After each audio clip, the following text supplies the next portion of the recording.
E se alguém chegasse para você e dissesse que tem a prova definitiva de que você realmente é imortal? O que você pensaria? Vamos então entender essas ideias malucas, ou talvez não tão malucas, do Gênio Egoísta, de Richard Dawkins. Bom, galera, então como eu prometi para vocês, eu vou fazer uma resenha especial sobre esse livro, porque tá rolando um sorteio. Pelo menos se você tá vendo esse vídeo antes do dia 27 de julho de 2014, ainda dá tempo de concorrer. Basta entrar na página do Facebook do Bolseiro do Sul, clicar em curtir e seguir as regras lá certinho para você concorrer. Então é o seguinte, pessoal, ao invés de eu ficar segurando o livro aqui, eu fiz um seminário na pós-graduação da Faculdade de Medicina da USP sobre esse livro. Então eu vou utilizar alguns dos slides, não vai ser tão extenso quanto o seminário, mas eu vou utilizar alguns dos slides para poder passar a ideia melhor para vocês, ok? Então não vai ser uma resenha mais simplificada, eu vou tentar entrar um pouquinho nas ideias, sem me aprofundar, obviamente, porque o livro é bastante extenso, para que você tenha uma visão um pouco melhor a respeito dessa teoria do gênio egoísta do Richard Dawkins. Então eu vou me deslocar aqui para cima, ou para cá, não sei, vou ver a melhor posição e colocar alguns slides para você ter uma compreensão um pouco melhor sobre o que eu estou falando. Bom, então a edição que eu vou falar hoje é a edição da Companhia das Letras, cujo título original é o The Selfish Gene. A tradução foi da Rejane Rubino. Esse livro tem 544 páginas e foi publicado em 2007 e está na 9ª reimpressão. Bom, para quem não conhece o Richard Dawkins, o nome completo dele é Clinton Richard Dawkins. Ele é um escritor britânico, nascido no Quênia em 1941. É um professor formado em Oxford, foi titular da primeira cadeira de compreensão pública da ciência, ou seja, um grande divulgador científico. Então, aí estão alguns livros publicados no Brasil do Richard Dawkins, como Deus no Delírio, tem resenha no canal sobre esse livro, vou deixar o link para vocês aí. Bom, a obra mais recente do Richard Dawkins é o An Appetite for Wonder, The Making of a Scientist. Na verdade está em inglês porque ainda não foi publicado no Brasil, e esse livro é uma biografia, na verdade é uma autobiografia onde ele conta como foi a trajetória dele para se tornar cientista e de que maneira foram os bastidores para escrever O Gênio Egoísta, que é o seu livro mais famoso. Então o livro O Gênio Egoísta, ele começa com, na verdade, 4 introduções e prefácio, entre introduções e prefácio. Esse livro tem a introdução, a edição comemorativa, que foi a última edição realmente publicada, e depois só houveram reimpressões, onde ele tem notas de atualizações, ele faz uma série de referências no final. Ele também contém o prefácio à edição de 1989, que foi uma grande reedição que ele teve, e obviamente ele tem a apresentação e o prefácio de 1976, que foi o ano original da primeira edição desse livro. Bom, vamos começar então com a argumentação. Quais são os principais argumentos? Bom, a primeira coisa que ele fala é sobre o que não é o livro. Ele deixa bem claro no início, na introdução do livro, sobre do que não se trata o livro. Então, para que você tenha uma mente realmente preparada para ler esse livro, você tem que ter consigo que esse livro não é uma defesa da moral baseada na evolução, ou seja, ele não vai tratar de assuntos baseados na evolução de forma moralista ou de forma de valores humanos, tá? Ele também não é uma justificativa entre natureza versus cultura, porque ele vai usar uma série de exemplos metafóricos, uma série de analogias para poder explicar o comportamento do gene, como se os genes tivessem consciência. Na verdade não tem, claro. Nós sabemos que o gene é um conjunto muito básico de informações.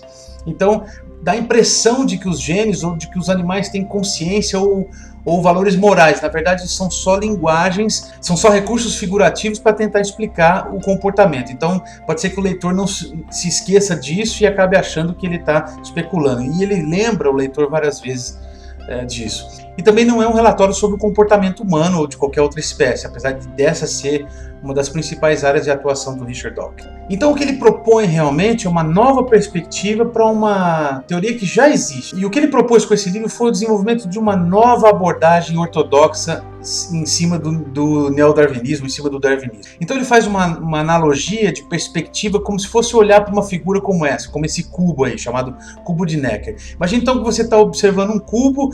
Então se você pensar no cubo com a base de trás dele lá presa na parede, você vai olhar ele para baixo, como se ele estivesse com a face voltada mais para baixo e para a esquerda, no caso aí no vídeo. Mas ele propõe então que a mesma teoria ou o mesmo objeto de observação seja observado de forma diferente. Então é o mesmo objeto agora com a face de trás pintada de vermelho e dá a impressão então que ele está apontando para cima. Se você olhar, é o mesmo objeto visto por perspectiva diferente. Então é isso que ele quer propor, uma mesma teoria vista de forma nova. Então logo no começo do livro ele começa a questionar sobre as principais questões sobre o darwinismo atual. Então, que tipo de entidade sobrevive ou não em consequência da seleção natural? Essa tal entidade será, por definição, egoísta, ou a sua capacidade de ajudar o seu semelhante, ou seja, o altruísmo em detrimento de si próprio, pode ser favorecido em outros níveis? O que realmente ajuda na evolução? E a seleção natural realmente tem mecanismos para escolher entre as espécies? Ele começa a colocar esses questionamentos. Dawkins então propõe nessa parte do livro o que é definido como egoísmo e o que é definido como altruísmo.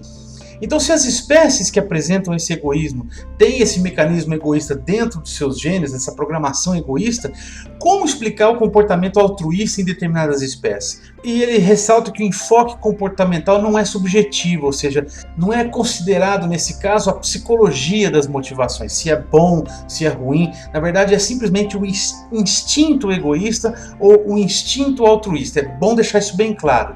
Então, para dar um exemplo, para que vocês tenham uma noção um pouco melhor, um exemplo de altruísmo. Então, todo mundo sabe, por exemplo, que as abelhas de uma determinada colmeia, as operárias, as abelhas soldados, aquelas que protegem, são capazes de dar sua própria vida, porque todos sabem que se uma abelha pica você, parte do seu trato intestinal, parte do seu abdômen acaba saindo junto com o ferrão e isso provoca a morte da abelha, como mostrado na foto aí. Então ela está dando a sua vida em prol de um bem maior, que seria a preservação da sua própria família, da sua própria colmeia. E um exemplo de egoísmo seria o caso do louva-a-Deus. Para quem não sabe, o louva-a-Deus, a fêmea do louva-a-Deus, se alimenta da cabeça do macho, muitas vezes do macho praticamente inteiro, depois de copular com ele.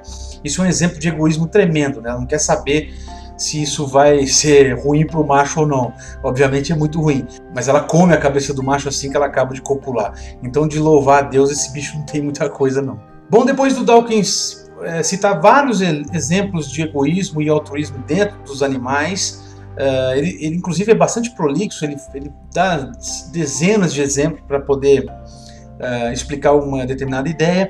Ele volta então no segundo capítulo, se não me engano, no terceiro, não me lembro exatamente, a falar sobre o darwinismo, ou seja, sobre a seleção natural, só que lá no nível molecular. Eu vou explicar para vocês por que em nível molecular. Na época de Darwin, quando Darwin propôs a teoria da evolução e escreveu toda aquela brilhante teoria que é considerada uma das maiores ideias individuais da história, ele não tinha mecanismos como nós temos hoje de identificar as moléculas, de que maneira as enzimas trabalham. Então ele trabalhava no nível do indivíduo, ou seja, no macromundo, os indivíduos mais complexos. Então na seleção primordial, na seleção natural primordial, onde existiam só moléculas, só átomos espalhados pela sopa primordial, no planeta bastante aquecido e cheio de descargas elétricas, você tem que tentar imaginar esse tipo de coisa, senão você não consegue entender. Tira todas as plantas, todos os animais, todos os micróbios, todas as bactérias, enfim, tira tudo, deixa só átomos numa sopa molecular espalhada pelo ar e pela superfície do planeta. Então, a partir do momento que aleatoriamente essas moléculas começaram a se chocar, algumas começaram a se replicar e algumas tinham capacidade de se replicar de forma mais veloz ou de se manter mais tempo duradouras. Essas então conseguiram sobreviver.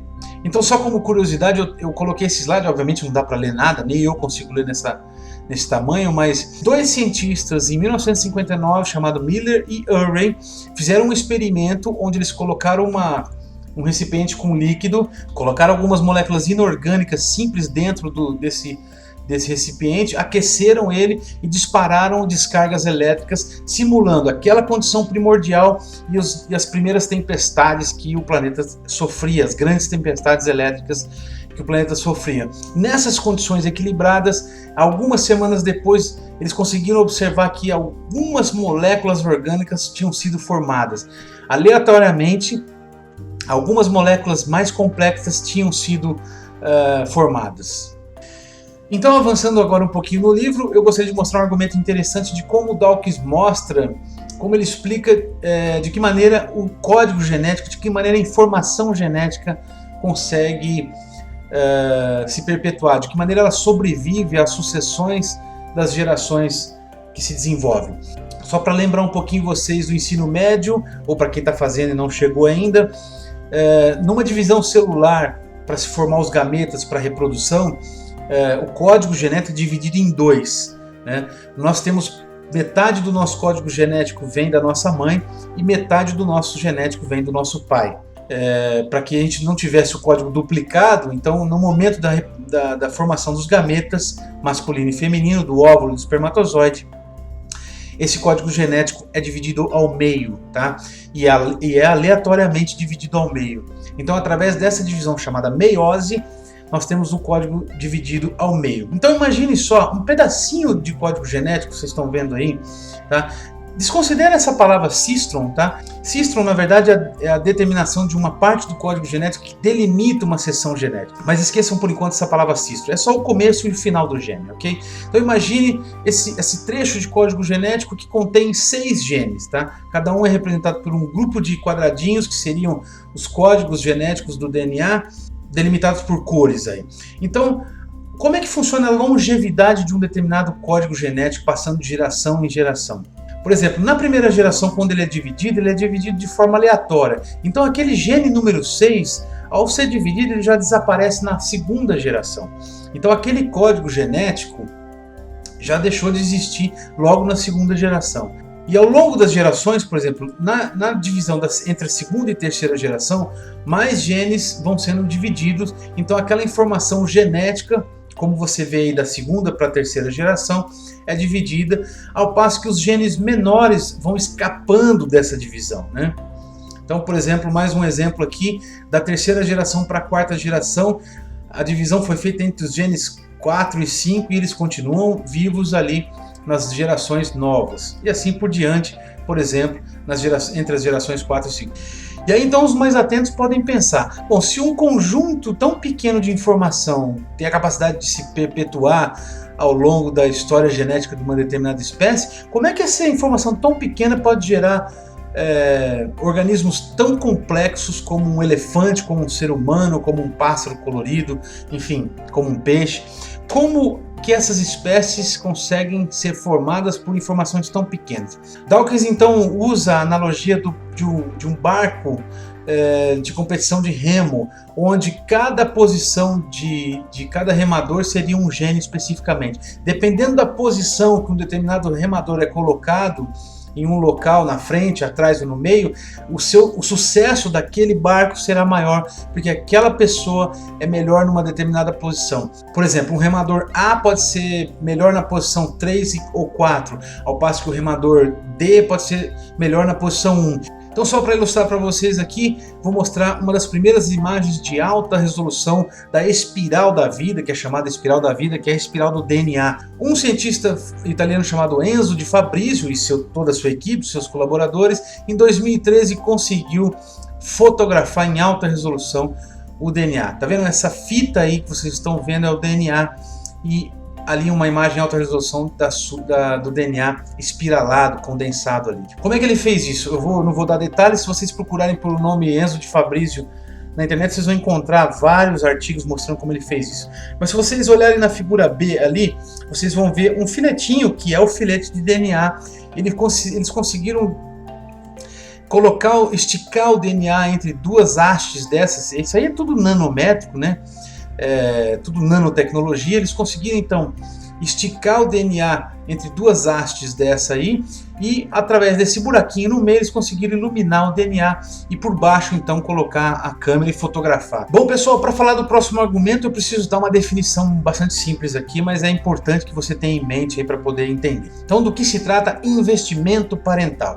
Esse senhor aí chamado R.L. Trivers, em 1972, propôs uma teoria de que todo e qualquer investimento dos pais em um determinado filho ou um determinado descendente individual que venha aumentar a probabilidade desse filho de sobreviver é chamado de investimento parental. O que é melhor para a minha espécie? Eu produzir mais filhos ou cuidar para que os filhos que eu já tenham mais chance de sobreviver? É melhor eu botar 50 filhos no mundo, não importa como os primeiros vão fazer para sobreviver, ou é melhor eu colocar 2 ou 3 filhos no mundo e cuidar para que esses 2 ou 3 filhos sobrevivam até a idade adulta de reprodução. Então, isso é chamado de investimento parental. Então, para entender por que na maioria das espécies as fêmeas têm mais investimento parental, ou seja, elas têm mais a perder se elas não cuidarem dos filhotes do que os machos, vamos entender como é que foi o processo de criação dos gametas. Nos primórdios, os gametas das espécies eram praticamente idênticos, ou eram idênticos, né? Eles chamavam de isogamia. 2 gametas de um indivíduo A e de um indivíduo B se encontravam num determinado meio e trocavam material genético e ali se produzia um novo indivíduo, tá? Mas ao longo do tempo, a evolução mostrou que as fêmeas começaram a desenvolver gametas mais específicos, no caso os óvulos, e os machos espermatozoides, totalmente diferentes. Então é fácil entender porque na maioria das espécies, não em todas, mas na grande maioria das espécies, as fêmeas têm uma maior preocupação com os seus filhotes, com seus descendentes, porque o investimento que ela fez para produzir esse descendente é maior. O custo de energia para se produzir os óvulos é maior, porque ele é uma célula muito maior, ele contém alimento para o futuro descendente. A fêmea é responsável pelo ambiente, muitas vezes pelo ambiente de fecundação, principalmente nos animais terrestres, né? Os machos, por sua vez, produzem uma quantidade infinitamente maior de gametas e maximizam sua chance de sucesso através da probabilidade. Então, como as fêmeas precisam de mais energia, a assimetria, ou seja, a quantidade de investimento parental da fêmea é muito maior do que nos machos. Então, aquelas espécies que tinham condições de ter taxas de natalidade, ou seja, começaram a ter taxas melhores, ou otimizar as suas taxas de natalidade, começaram a proliferar melhor, a sobreviver melhor ao longo dos milhões de anos de evolução. Lembrando que não era de forma consciente. Aqueles genes que faziam com que espécies tivessem muitos filhotes acabavam não sobrevivendo porque o investimento de energia para cuidar deles era muito grande, teria que ser muito grande. Então, muitos filhotes não tinham chance de ser protegidos e não chegavam à idade de reprodução. Então, se esses genes de grande quantidade de crias passavam para os seus descendentes e esses descendentes não conseguiam chegar à idade adulta, rapidamente esses descendentes acabavam desaparecendo. Então, por exemplo, eu montei um esqueminha só para você ter uma noção rapidinha de como funciona isso. Então imagine uma espécie que apresenta 2 tipos de gene. Um gene mais egoísta, com investimento parental baixo, ele cuidaria mais de si próprio e só procriaria e não se preocuparia mais com os filhotes e com seus descendentes. Em contrapartida, um gene mais altruísta, onde a preocupação com os descendentes é maior. Então nesse caso aí logo abaixo, uma mãe que tivesse, ao invés do gene altruísta, tivesse esse gene mais egoísta, ia pegar parte desse investimento parental, parte desse custo energético e investir nela própria, simplesmente deixando descendentes sem se preocupar com os filhotes. Então a quantidade de filhotes que ela teria, que chegaria à idade adulta, seria muito menor. Ao passo que uma mãe ou que uma fêmea que tem um investimento em si baixo e se preocupa mais em proteger os seus filhotes, em proteger seus descendentes, esses descendentes então conseguiriam chegar à idade adulta e se reproduzir e continuar passando esse gene para frente. Então por isso que esse altruísmo parental, ou seja, a capacidade dos pais de cuidar dos filhotes para que esses filhotes tenham descendentes futuros, é beneficiado no conjunto geral de genes chamado pool gênico. Então, como na maioria das espécies, as fêmeas têm maior dificuldade ou maior custo, então ela tenta compensar essa desvantagem criando 2 estratégias para a reprodução bastante evidentes. O primeiro, então, é a estratégia do macho viril, ou seja, a fêmea aumenta o tempo para a reprodução, para a cópula, ou seja, ela faz com que o macho promova um ritual para tentar convencer ela. Isso é muito comum nos pássaros. Se vocês já viram, por exemplo, os pássaros chamados de pássaros do paraíso, procurem no Google, vocês vão encontrar várias filmagens, vários vídeos mostrando como é o ritual de acasalamento, né? Então, a fêmea, aumentando esse tempo, ela tem condições de observar em vários machos qual é aquele que estaria mais preparado para reproduzir os seus próprios genes, inclusive. A outra estratégia, então, seria de idílio doméstico, ou seja, as fêmeas identificarem machos capazes de auxiliar na criação dos filhotes, né, dos seus descendentes.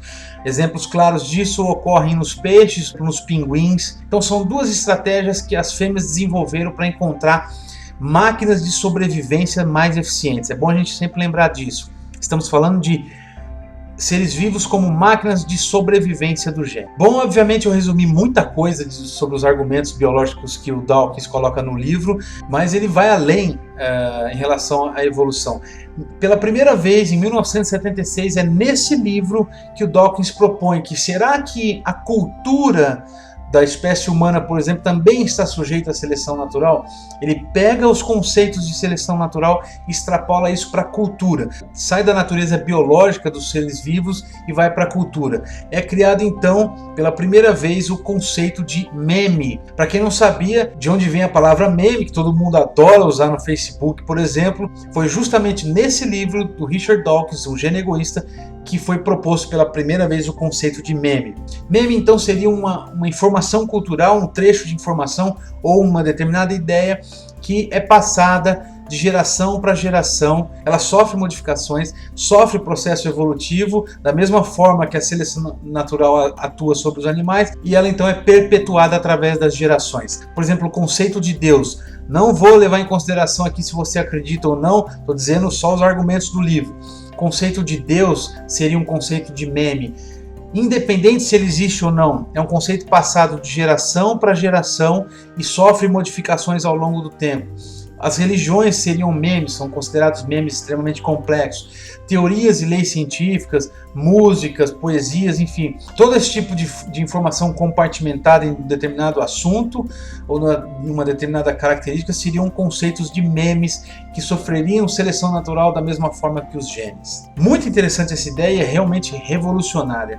Então, para finalizar, vou colocar algumas conclusões do autor sobre as ideias, ok? Então, a primeira conclusão do autor é de que o foco da seleção natural seria sobre o gene, ou seja, sai do indivíduo e vai para o gene. Em contrapartida, a seleção darwiniana, a seleção não atua diretamente sobre o gene, mas sim sobre suas máquinas de perpetuação, suas máquinas de sobrevivência. São essas, então, máquinas construídas pelos genes para ter a capacidade de sobreviver e perpetuar seu código genético. Uma outra conclusão que o autor chega é que nós, seres humanos, somos estatisticamente influenciados por esse egoísmo genético através das suas extensões fenotípicas. O que é uma extensão fenotípica? É um determinado código do gene afeta uma característica física ou comportamental do indivíduo lá na frente, tá? Mas nós somos a única espécie com consciência capaz de nos rebelarmos contra isso. Um exemplo simples disso é o uso de preservativos. Apesar de todas as espécies do planeta terem seu código genético programado para procriar sempre, através dos preservativos, das cirurgias de vasectomia, por exemplo, ou de laqueadura, somos capazes de interromper esse processo porque nós temos consciência formada do mundo, tá? E ele explica isso dentro do livro, é bastante interessante. Uma outra conclusão interessante no final é que a cultura humana pode estar também sofrendo ações da seleção natural através dos memes, como eu expliquei. E uma conclusão interessante e bastante otimista é que Dawkins afirma que o altruísmo verdadeiro, aquele mesmo sem intenção egoísta, seria o nosso verdadeiro próximo passo na evolução da espécie. Então, pessoal, para poder fechar aqui a ideia, eu gostaria de deixar um pequeno diagrama resumo para mostrar a espinha dorsal desse livro para que você possa entender. Então vamos lá. No início era a sopa primordial. Ali existiam moléculas simples que não eram capazes de fazer absolutamente nada, só se chocavam umas com as outras. A partir do momento em que esses choques ocorriam com maior frequência, as primeiras moléculas mais estáveis começaram a ser formadas. De que maneira, ninguém sabe. A partir dessas primeiras moléculas mais complexas, formaram-se os primeiros replicadores. Por algum motivo, algumas dessas moléculas começaram a ter a capacidade de se reproduzir e se replicando, simplesmente se replicando, criando cópias de si mesmas. A partir então dessa replicação abundante, gigantesca, milhões de cópias de si mesmas, as primeiras moléculas mais fortes começaram a ter então mais sucesso. E aí, a partir dessa bifurcação que você está vendo aí, a seleção natural começava a agir, tá? As variedades mais fracas dessas milhões de cópias começaram a morrer, a perder espaço, e as variedades mais eficientes começaram a se desenvolver. Então, a partir daí, esses replicadores começam a se unir a outros de mais afinidade, lembrando dos remadores, a posição dos remadores no barco, e então começam a formar veículos discontínuo, ou seja, veículos estanques ou veículos individuais capazes de deixar descendentes mais aptos. Primeiro as células primordiais, as primeiras células, os organismos unicelulares, depois organismos mais complexos. Então, a partir do estudo desses indivíduos mais complexos, um britânico chamado Charles Darwin, há muitos anos atrás, começou a estudar de que forma a seleção natural conseguia eleger os mais aptos a evoluírem. Então, um braço novo dessa teoria, ou uma forma nova dessa teoria da evolução, foi proposta pelo autor do gene egoísta, Richard Dawkins, chamando então os genes de replicadores imortais. Então, só para mostrar para vocês, o que está aí na tela também está na descrição do vídeo, as referências do que eu usei para poder realizar o seminário na faculdade, e vocês podem depois pesquisar a respeito. Então eu espero que vocês tenham entendido as explicações. Obviamente foi um resumo do resumo sobre algumas ideias do livro, tem muito mais coisa para ser lida. É um livro que eu recomendo muito que você leia, com certeza. E se der tempo, ainda corre lá na página do Bolseiro no Facebook para participar do sorteio. Então muito obrigado a todos aqueles que assistiram até aqui, tiveram a paciência de assistir até aqui. Favoritem, se inscrevam no canal, divulguem, ajude a gente a manter o canal no ar, ok? Um grande abraço e até o próximo vídeo. Tchau, tchau.